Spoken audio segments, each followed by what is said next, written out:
ငွေကုန်ကြေးကျခံစရာမလိုဘဲနဲ့မျက်လုံးသားအရေးကြောင်းနေတက်တာဖို့အတွက်ဆိုလို့ရှိရင်ပြုမှုနေထိုင်ရမယ်နီလန်းလေးရှိပါတယ်။အဲ့ဒီနီလန်းလေးတွေကိုဒီဗီဒီယိုမှာပြပြမယ်နော်။တရက်ကို9နာရီနဲ့10နာရီအေးဝဝအိပ်ရမယ်။အေးဝဝမအိပ်တဲ့အခါမှာမျက်လုံးသားမှာအရေးကြောင်းတွေပို့ပြီးတော့မှထွက်လာတတ်တယ်။အဲ့ဒါကြောင့်မလို့အေးဝဝအိပ်ခြင်းအဖြစ်လဲမျက်လုံးသားအရေးကြောင်းတွေကိုတက်တာစေနိုင်ပါတယ်။မျက်လုံးသားမှာရှိတဲ့အသားအရေးပြတင်းတင်းရင်းရင်းဖြစ်ဖို့အတွက် eye cream moisturizing လုပ်ပေးနိုင်တဲ့ eye cream မျိုးကိုတရက်ကိုတစ်ချိန်တော့အနည်းဆုံး3ပေးတင်တယ်အဲ့ဒီလိုမျိုးမျက်လုံးကအဆိုဓာတ်လေးပြေဝနေတယ်ဆိုလို့ရှိရင်အရေးကြောင်းနေကြီးချီရာတွေဖြစ်ဖို့အတွက်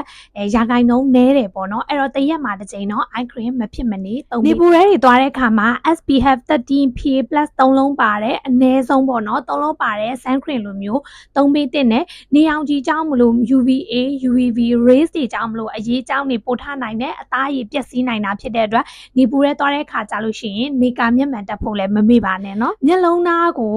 ပုတ်တက်တဲ့အခါမှာကိုကရားလို့ကုတ်တာပဲဖြစ်ဖြစ်ဒါမှမဟုတ်မျက်နှာတုပ်တဲ့အခါမှာပေါ့နော်မျက်နှာတုပ်တဲ့အခါမှာပဲဖြစ်မျက်လုံးသားတစ်ဝိုက်ကိုညင်ညင်တတာနဲ့တုပ်ပေးပါအရန်ပုတ်တိုက်လိုက်တာမျိုးမလုပ်ပါနဲ့မျက်လုံးသားကအရည်ပြားလေးကအရန်နုညံ့တာဖြစ်တဲ့အတွက်ကိုကမကြအရန်ပုတ်တိုက်လိုက်မယ်ဆိုလို့ရှိရင်အရေးကြောင်းနေဖြစ်နိုင်ပါတယ်မျက်လုံးသားကိုကင်တွယ်တဲ့အခါမှာအနုညံ့ဆုံးတတိထားပြီးတော့မှကင်တွယ်ဖို့လည်းလိုအပ်တယ်နောက်ဆုံးတစ်ခုအနေနဲ့ကကြတော့ကိုယ့်ရဲ့အစာအာဟာရပေါ့နော်ဗီတာမင် C